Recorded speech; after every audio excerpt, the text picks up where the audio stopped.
So I'm from Cycan, an organisation specialising in corporate leadership, executive search, executive coaching, and with what we're exhibiting today is something called Delighted Work, which is one of our two platforms, the other being Leadership Accelerator.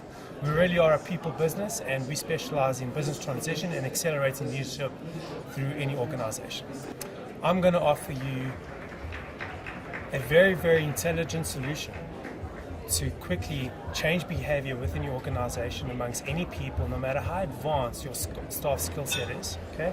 Shift their behaviors positively, which will then effectively not only affect your bottom line and your top line, but change the culture for a better way and improve the whole ethos of the organization. We have different lines. So one is we have over 3 decades of executive coaching insights and experience. So one is the face-to-face coaching. The other is that gets transitioned to our Leadership Alchemy workshop, which is a 2-day workshop, which is absolutely life transformational for any executive.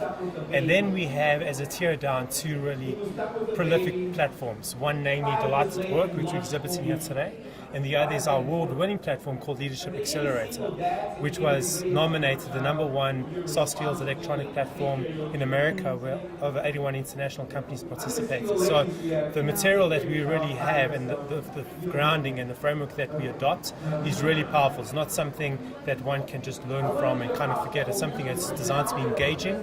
It's designed specifically to change one's behavior and develop their leadership mindset, and we have affluent results at that. As some of the speakers touched on earlier today, that leadership really does depend and starts with his or herself.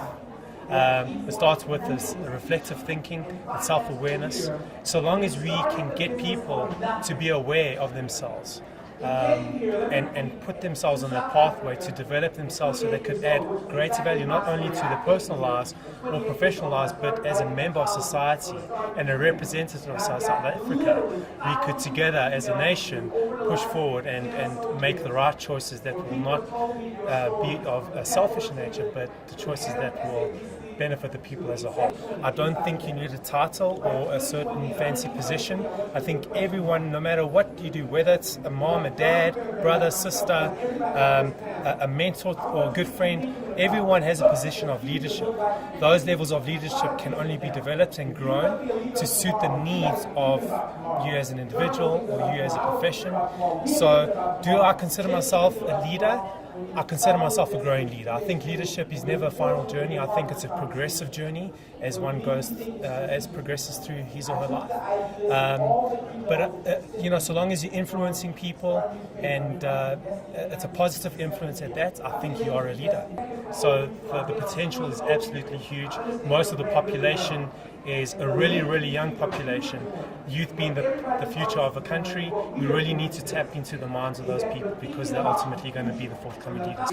If you get a response from somebody acknowledging that you've spilt onto their life in one way or another, you've got some sort of authority. Because even for that minute second, you've enriched that person's life in a positive way. And for me, that's authority.